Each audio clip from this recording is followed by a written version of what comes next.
It's 95.3 Bob FM with Eric Wake. And my special guest today, she is from the YWCA Greater Lafayette. It is my good friend. I haven't seen her for quite a while, as a matter of fact. It is Jan Bashore. There you go. I haven't seen you so long, you even got your first name wrong. That's all right. Go figure, right? Well, she's with the YWCA. Yeah, sorry about that. We both just had a shot of tequila. She is with the Outreach and Developmental Program, the organization at the YWCA. Jan, it's so great to have you here. How are you doing? I've got to make you laugh at least. Well, I feel like I should call you some other name. You can. Eric, it's so good to be here with you. Well, thank you so much. I absolutely love your organization. Well, thanks for the invitation to be here with you today. Well, and what you guys do for Greater Lafayette is absolutely incredible.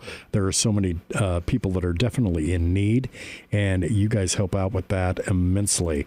And, of course, you've got a great event coming on. It is the Clay Bowl. Tell us about the Clay Bowl, because this something's popular. How many years has this been going on?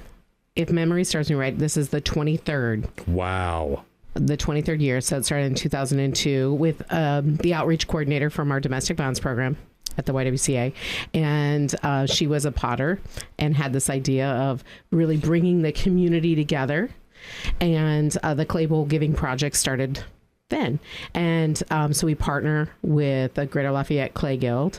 They provide the pottery, which is always beautiful and unique and different because you have all these different potters.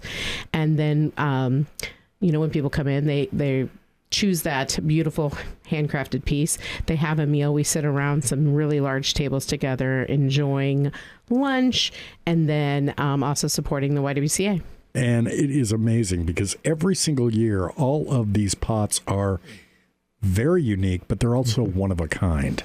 Yeah. And so you're walking away with something that nobody else will have at their house. It's not a duplicate of anything. And last year I really searched for, there was these particular pots that I loved, and I really searched to get one because they were just, they were a newer potter, and she had painted in some trees in the middle, and they were just gorgeous. How beautiful. Were you able to get them? I did get one. You did get one. Mm-hmm. Very nice.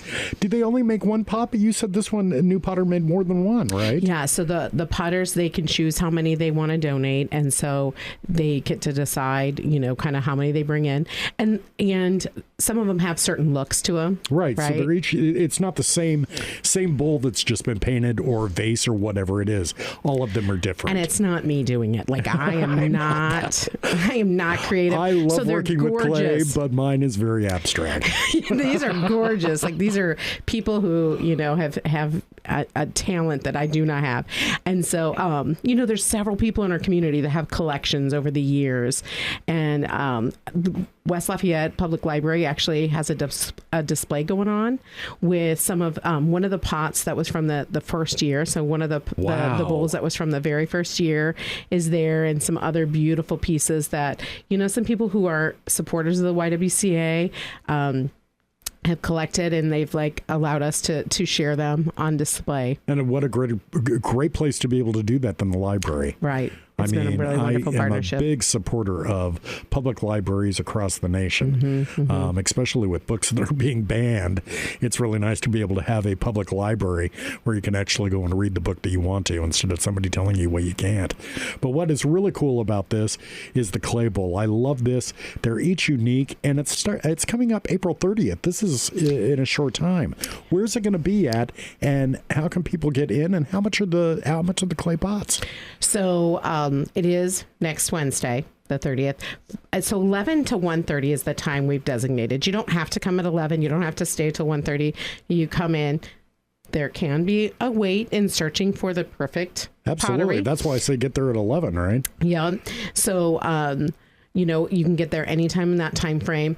We have people check in, go get their pottery, so they get to pick out that unique piece. We have a really long line of table with those pieces. The potters are there, so they're replenishing and making sure that if there's any questions people have or anything like that.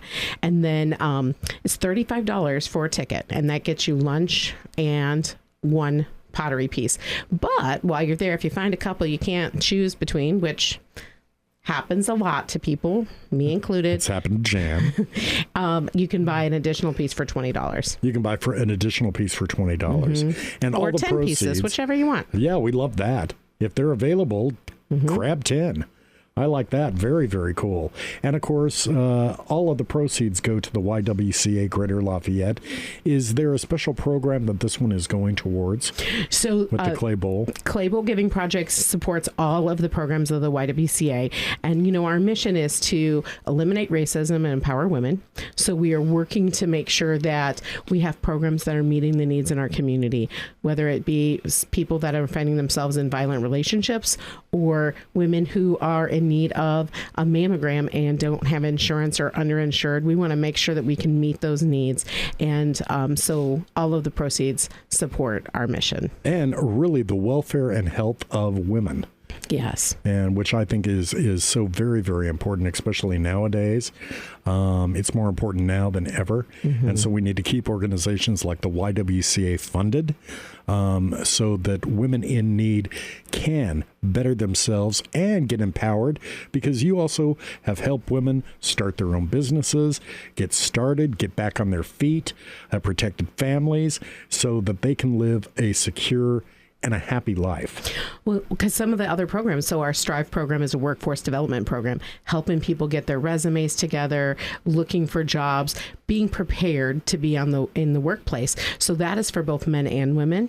But then we have our Dress for Success program, which serves women trying to get into the workplace or needing, maybe I got a promotion and I don't have the right attire for that. Right. Making sure that women have those work items that they need. It may be steel-toed boots for some. It might be a suit for somebody else. I mean, and we really have that collection of items to support ensuring that we can empower women to feel confident going into that workplace. Or even their very first interview. Correct. Now, I'm sure that you probably help people, especially women, get the education that they need and be able to guide them to getting the right education, because they find out, hey, listen, I've got this talent. This is something I really want to do. I'm passionate about. You can help steer them toward the right education so that they can achieve those goals. And really kind of in two different programs, too, because our domestic violence program is serving both men and women who are in violent relationships. But if we have a female who is needing support in getting into the workplace, we're doing that in our Strive program, making sure that we are, the person who coordinates Strive is really listening to people and hearing what their passions are and helping them, whether that be an entrepreneurship kind of route or, you know, I want to get into a workplace, really hearing what people's needs are and helping them get those things ready to go. Well, and you mentioned something very, very important that I think that there's a big stigma about, is domestic violence can happen not just to women, but it can happen to men as well. And it doesn't matter what relationship they're in. It can be mental abuse, physical abuse, and finally that tears somebody down.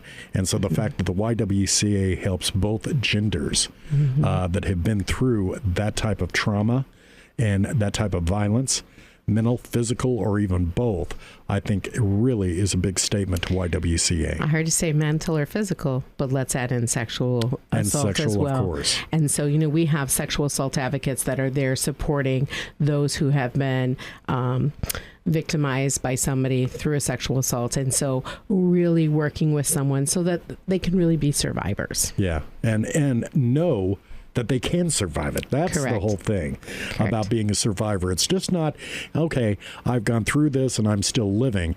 It's actually getting through that and becoming stronger because of it.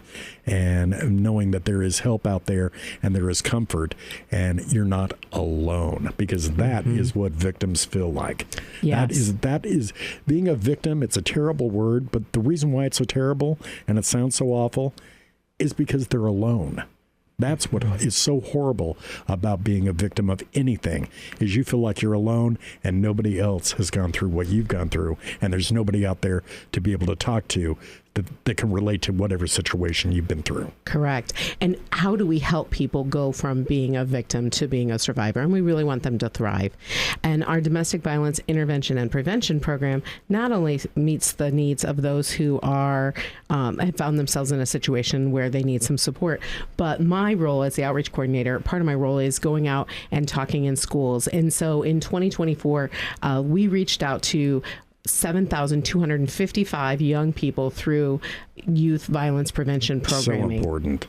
For, our community and the surrounding counties. And so really, how can we prevent future victims? Well, and that's being it. Part of Stop the cycle. Mm-hmm. Stop the cycle. And when you go out and you talk with young people, have you had young people that have actually opened up and said, hey, listen, I have not talked about this, but this is something that is now happening in my home, or it's happening to a family member. What do I do now to be able to help them now that you brought awareness that there is help out there to me?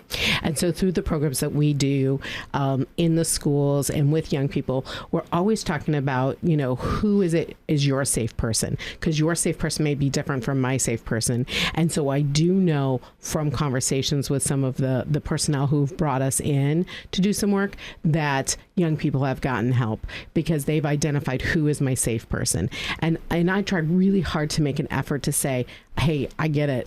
Home might not feel safe or school might not feel safe. It's okay. Whoever you feel safe with is what's important. And trying to really help them understand, like, it's okay if you tell your best friend or if you tell your teacher, but who is it that feels safe? Because that's what we really want to do. So I've had a couple of young people talk to me personally, but I know that there's been a lot more who've reached out to somebody that feels safe and like they're a teacher able to that they've known or a counselor. Yep. Well, I know that we've got the mental hotline, which is great. It's 988. If you've gone through anything, you need help because you're feeling suicidal, or you know somebody that is in desperate need of just help. Mentally, physically. But you guys, I'm sure, have got a hotline as well for the YWCA, for all of the different programs. How can people get in touch with you? It is anonymous, of course, and, they're not going to disclose anything. It's between you and whoever you contact or whoever they lead you to that can help you out of the situation you're in. Yeah, we have a 24-hour hotline, and it is there for people who need support, and it is 765-423-1118. And it is available. There's an advocate that answers that 24 hours a day and there to be able to guide and support people who need that help. Really cool. Well, you can help out. You can get a beautiful piece of pottery at the Clay Bowl. And it is all coming up Wednesday, April 30th. It is 11 to 1:30. Is that not correct? 11 to 1:30. And where's it going to be? It's at YWCA Greater Lafayette, 605 North 6th Street. And if you want to purchase tickets, you can go on our website, which is ywcalafayette.org, and look under events and get them there. Yep. Or you can come in that day. Yeah, they'll take your money at the door. And it's $40 at the door. $40, and if you buy them beforehand, it is $35. And if you want extra pots when you get in there, find some that oh, I like this one, and then you go down the line and you're like, oh, I want that one too. Extra $20, and all of it goes to benefit the incredible programs at the YWCA Greater Lafayette.